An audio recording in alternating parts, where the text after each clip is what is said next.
How does a high-concept, neon-drenched horror opera from Nicolas Winding Refn turn into a multi-million-dollar screensaver where nobody actually does anything? Her Private Hell promises a lethal hybrid of Giallo, slasher energy, and noir violence, but instead strips away every shred of narrative momentum in favor of pure, uninterrupted posture. We're unpacking whether Refn's latest visual exercise is a misunderstood masterpiece of atmospheric abstraction or just a staggering act of cinematic vanity. Make sure to hit like and subscribe, and let's get into Her Private Hell. The story follows Elle, a young actress navigating a predatory web of family drama at a luxury hotel, while a parallel track follows a silent soldier brutally brawling through the city's neon underworld. As a mass killer called the Leatherman stalks the fog, both storylines drift toward a hallucinatory convergence. You think you're getting this lean, high-octane genre thriller, but what Refn actually delivers is a glacial, hypnotic trance that trades basic storytelling for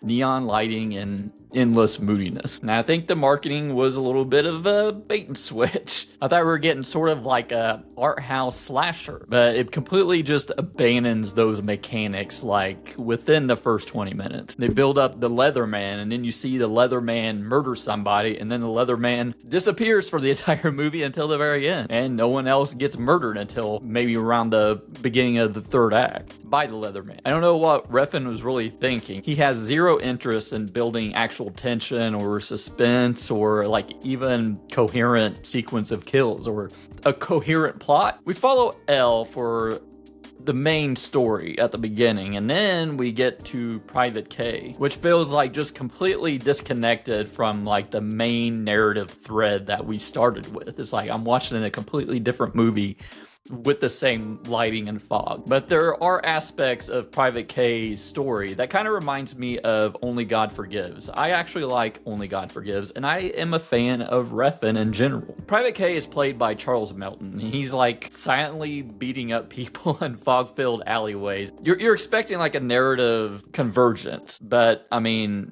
the movie's kind of just running on vibes with no engine. There are like bursts of violence and action during Private K's story that kind of jolt you out of the slow pacing of the rest of the movie. I did kind of like these, and I kind of like the look of the film at the beginning too.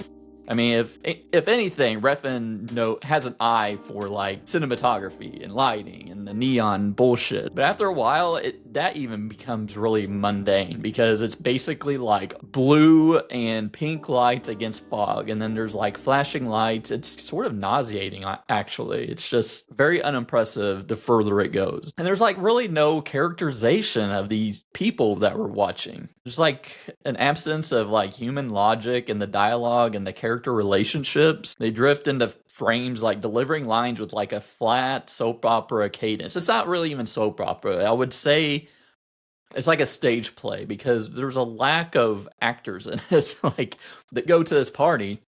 And it's just like mannequins all around. It's the same actors doing drugs, having sex. And then later there's like these wild emotional swings between characters, and it just feels entirely unearned and random. She's actually allowed to emote a little bit in the third act, and she delivers an absolute banger performance in that part. And I like the music because it's like the swelling orchestral music that kind of feels like a silent film because there's little dialogue sometimes in this, and I was liking the vibe of that. So I like the music. I think it kind of brought it together even though there's not much to bring together. And this was shot in like 57 days in Copenhagen on a soundstage. You could tell like it feels like minimalist in that way because it's just like claustrophobically repetitive and just like insulated from the real world. There's a lot of CGI when it has establishing shots of buildings and everything. And I went into this knowing there was like a split opinion. Sophie Thatcher says that this movie's going to be hell, and I think it's a little bit of a meta commentary on this movie. And there was like press walkouts, and I went to the theater to see this, and there was like two other people, someone behind me and someone in front of me, and the guy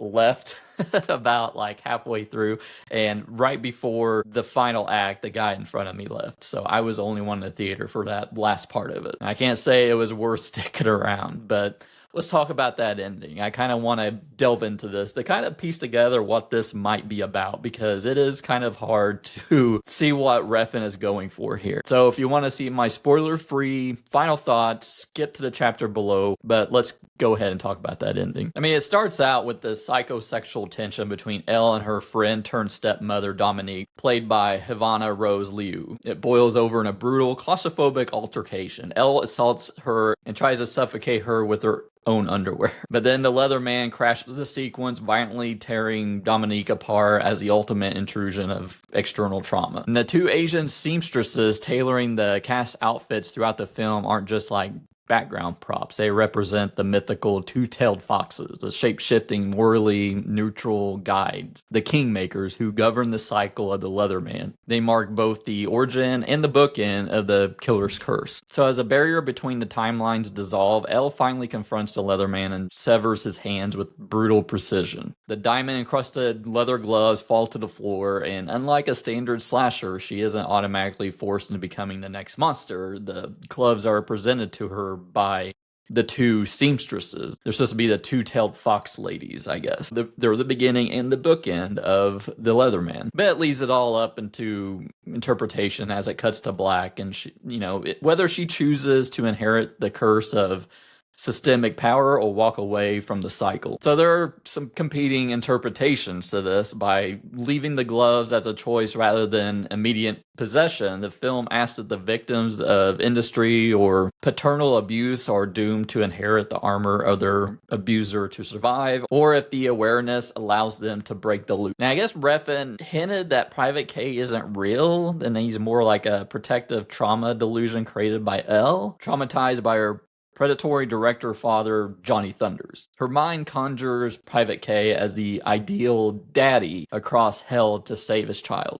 And hell isn't fire and brimstone. It's a high-end Copenhagen hotel where trapped souls guided by fox spirits and corporate predators repeat loops of violence, grief, and ego forever. You have like paternal ownership and autonomy. I mean, Johnny Thunders calling the starlets his daughters, and Private K searching for his missing child mirror the same controlling patriarchal instinct to possess young women under the guise of protection. And it sort of dismantles the classic action hero tropes by rendering Private K's hyper-violent journey entirely useless to Elle's actual emotional reality. And Refn's obsession with neon fog and leather gloves and just functions sort of as like a thematic cage, both for the characters trapped in the story and the filmmaker trapped in his own tropes. So if you're a diehard Nicolas Winding Refn completionist who can sit back and treat a movie purely as a high-end ambient installation, a sequence of neon album covers set to Pino Donaggio's score, you might find fragments to admire here. But for anyone looking for narrative momentum, actual character depth, or a payoff to the parallel storylines it promises, Her Private Hell is deeply frustrating exercise in diminishing returns. It starts as a breathtaking visual showcase and slowly devolves into an empty, pretentious crawl. So I'm giving Her Private Hell a 1.5 out of 5. But what did you think of Her Private Hell? Let me know down in the comments below. If you want to support the channel a little further, hit that join button down below. Thanks for watching, and I'll see you next time.